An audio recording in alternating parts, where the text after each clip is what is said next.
The funeral was tasteful, I'll give them that. White roses, soft classical music, and a eulogy that painted my father as a devoted family man. Jess, not devoted to his first family. Gerald was a wonderful husband and father, my stepmother Cheryl said, dabbing at her dry eyes. He gave everything to make our children's dreams come true. I sat in the back row, invisible as always. Margaret Foster, 32. The daughter from the marriage that didn't count. The one who chose engineering over law, who fixed cars instead of climbing ladders, who never gave him the bragging rights he craved. My stepbrother Chad nodded along, his watch glinting. My stepsister Madison clutched a designer bag, paid for with what used to be my college fund. They'd known Gerald Foster for 8 years. I'd known him for 24 before he decided I wasn't worth knowing anymore. After the service, the lawyer gathered us in Dad's study, the same room where he once told me I was throwing my life away by becoming a mechanic. Brazilian mahogany shelves lined with books he hadn't read, diplomas from schools that never taught him empathy. The will is straightforward, Attorney Morrison said. Mr. Foster has left his entire estate to his wife, Cheryl Foster, and her children, Chad and Madison Williams. No surprise there. Dad had been threatening to cut me out for years. There is, however, a personal note, Morrison continued, adjusting his glasses. To Margaret, I leave no inheritance. I hope one day you understand the importance of loyalty to family. Cheryl's smile didn't reach her eyes. I'm sorry, Margaret, but you heard your father's wishes. I think it's best if you leave now. We need to grieve as a family. Of course, I said quietly, standing. I'll just get my things. Things? Cheryl's voice sharpened. You don't live here. My tools. In the garage. Dad let me store them. The garage is part of the estate now, she interrupted. Everything in it belongs to us. Chad needs the space. Chad, who had never touched a wrench in his life, smirked. Yeah, sis. Time to move on. Sis, he called me that from day one. Like we were close. Like I hadn't caught him taking money from Dad's wallet. Like I hadn't stayed silent to keep the peace. I'll get them tomorrow, I said. You'll get them now, or not at all. Cheryl opened the door. And leave your key. All keys to Foster property. I pulled out my keychain. My hand found the house key I'd carried for 32 years. The one to my childhood home. The place where my mother taught me to change oil in the driveway. Where she died when I was 14. Where my father remarried before her headstone had weathered a full season. This key. I held it up. All keys, Cheryl snapped. I unclipped it, set it on the table by the door. Anything else? Just leave, Margaret, please. I walked out, past the kitchen where I'd learned to cook, past the stairs I tumbled down learning to skateboard, past the doorframe where my growth marks stopped at 14. I got in my truck, the one Dad once called an eyesore, and drove away. But not far. Just to the coffee shop on Maple Street. I ordered a black coffee and opened my laptop. You see, I said to the screen, starting the live stream I had scheduled. My father never read the fine print. Some people never do. My small YouTube channel, Meg Fixes It, usually focused on car repairs. Today was different. Story time. I continued. When my mom passed, she left me a trust fund. Not much, but enough for college. Dad convinced me to let him manage it. I was 14 and grieving. I signed whatever he gave me. Comments rolled in. Emojis filled the screen, support, disbelief, anger. But my mom was smarter than anyone gave her credit for. The trust had conditions. It couldn't be touched until I turned 25. And when I did, I got all of it. $400,000. I took a sip, glancing at my phone's security app. Cheryl's car had just pulled into the driveway. Dad spent years trying to break that trust. Lawyers, loopholes, even questionable paperwork. Nothing worked. So when I finally got my money, he disowned me, said I wasn't contributing to the family. The chat blew up. Someone sent a donation with a message. We got your back. Funny thing is, I said, I didn't contribute to his family. I contributed to mine. The house he lived in. The one they just inherited. I bought it. The viewer count jumped. Dad's business collapsed in 2018. Bad investments. He was about to lose our house. My childhood home, Mom's dream. So I bought it during foreclosure. Quietly, anonymously. I leaned in toward the camera. They don't know it yet, but they will. I pulled up the deed on screen, name clearly visible. Margaret J. Foster, sole owner. But I'm not heartless. I let him live there. Rent-free. All I asked was that he keep it maintained and pay the utilities. Told him it was a family arrangement. He never questioned why there was no lease. Never asked to see papers. Just assumed his disappointing daughter was finally useful. My phone buzzed. Cheryl, probably discovering the utilities were in my name. The best part? I smiled at the camera. He bragged about it. Told everyone how he negotiated with the bank to keep his house. How his business savvy saved the family home. His new wife believed every word. Another buzz. Then another. Then the phone rang. I declined it. Now legally, I could have evicted him any time. But I didn't, because despite everything, he was my father. And that house holds my mother's memory. But now he's gone, and his widow just kicked me out of my own property. I stood gathering my things. So if you'll excuse me, I have an eviction to serve. Thanks for watching. Like and subscribe for the update. The sheriff met me at the house. Deputy Williams, no relation to my step-siblings, had the papers ready. 30-day notice? He asked. 3-day notice for trespassing, I corrected.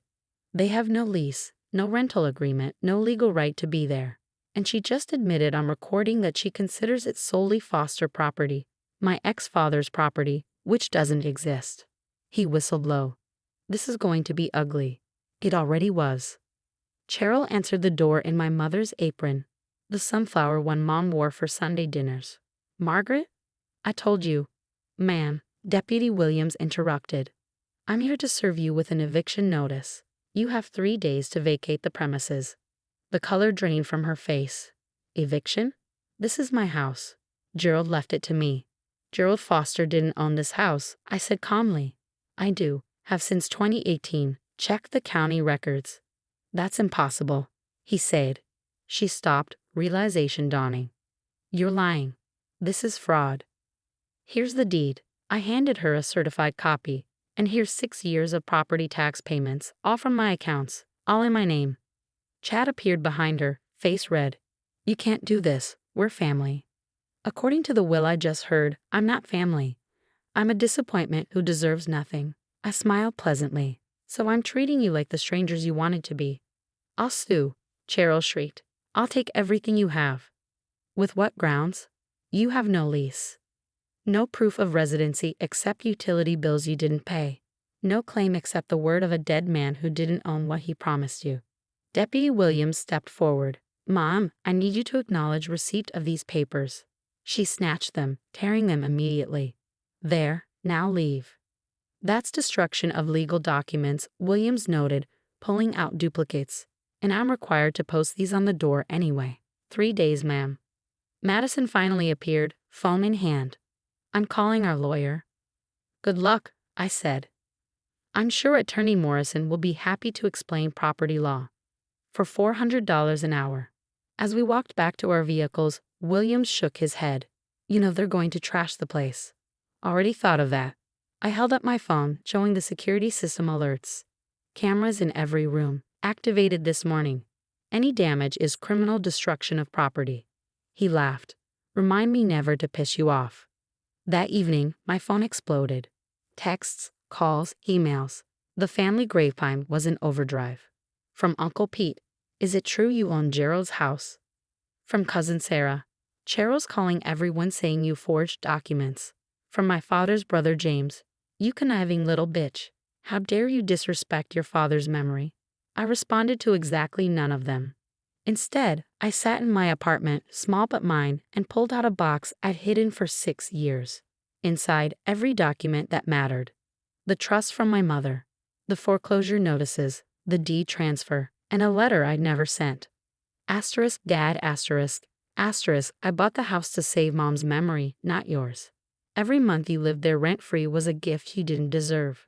But I kept hoping someday you'd ask why. That you'd wonder how your disappointment of a daughter could afford it. That maybe you'd be proud instead of entitled asterisk. Asterisk you never asked asterisk. Asterisk love anyway. Asterisk Meg asterisk. I fed it to the shredder. He wasn't worth the paper. The next morning brought lawyers, 3 of them, according to my doorbell camera. I didn't answer, They slipped papers under my door, threatening letters about elder abuse, fraud, emotional distress. I forwarded them to my lawyer, Diane, who laughed for 5 solid minutes. They're claiming you manipulated a man who's been dead for a week into giving you a house you bought 6 years ago. She wheezed. This is amazing. I'm framing this. Can they actually do anything? They can waste money on filing fees. Judge Martinez will laugh them out of court. She paused. Did you really let him live there free for 6 years? Stupid, right? Kind, which makes their legal position even worse. No good deed, Meg. Day 2 brought more chaos. Chad tried breaking in, apparently forgetting about cameras. The footage of him falling off the ladder went viral on my channel. Madison posted tearful videos about her evil stepsister stealing her home. I responded with 6 years of tax documents, but Cheryl was smarter. She played the grieving widow card, giving interviews about how her husband's estranged daughter was dishonoring his memory.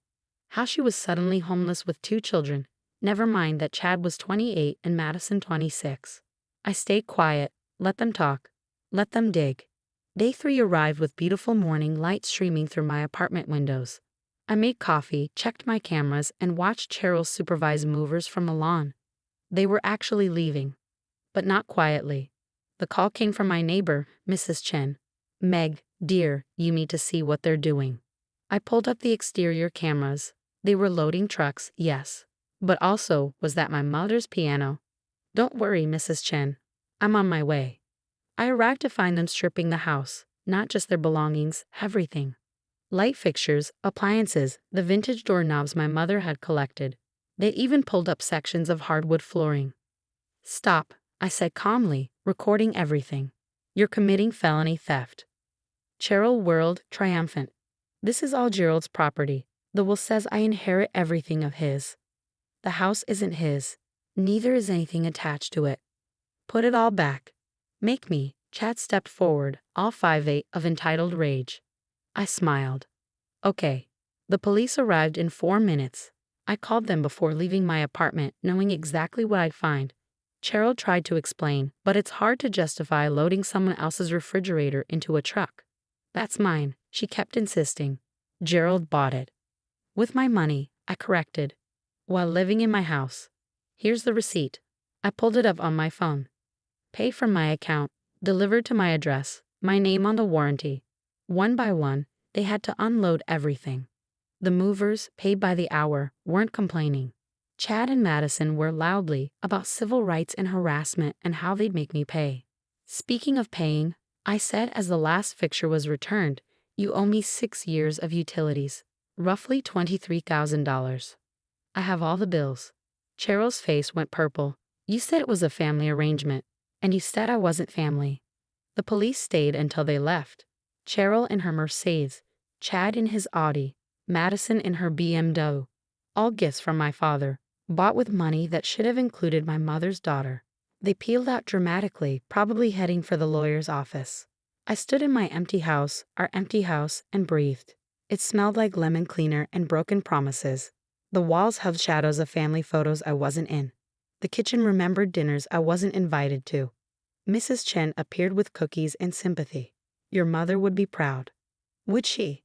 I sat on the floor, suddenly exhausted. I just made myself an orphan twice. No, dear, you just stop letting them bury you. That night, I got one last message. Not from Cheryl or the steps, but from an unknown number.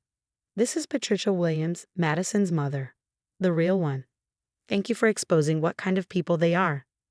Gerald destroyed my marriage and poisoned my children against me. Watching them get kicked out of their house was better than therapy. If you ever want to talk, I'm here. I saved the number. Maybe I would call. Maybe I'd learn how my father had destroyed another family before moving on to mine. But not tonight. Tonight I walked through my house, really mine now, and made plans. The sunflower apron went in the donation pile. The Brazilian mahogany study would become an art studio. The garage would host my tools again, maybe even some classes for kids who wanted to learn. My mother had loved this house. She'd planted the garden, chosen the paint colors, made it home. Dad had just lived in it, then used it, then lost it.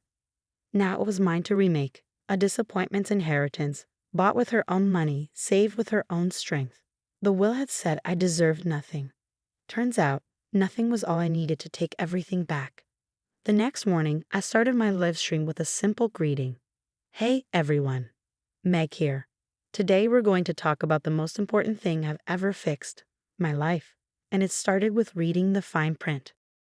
The viewer count climbed. Messages poured in from others who'd been disinherited, discarded, disappointed. We talked for hours about boundaries and breakthroughs, about mourning the parents we needed versus accepting the ones we had. And somewhere, in a basement apartment or a highway motel, Cheryl was learning what my father never understood. You can't inherit what was never yours, but you can absolutely take back what always was.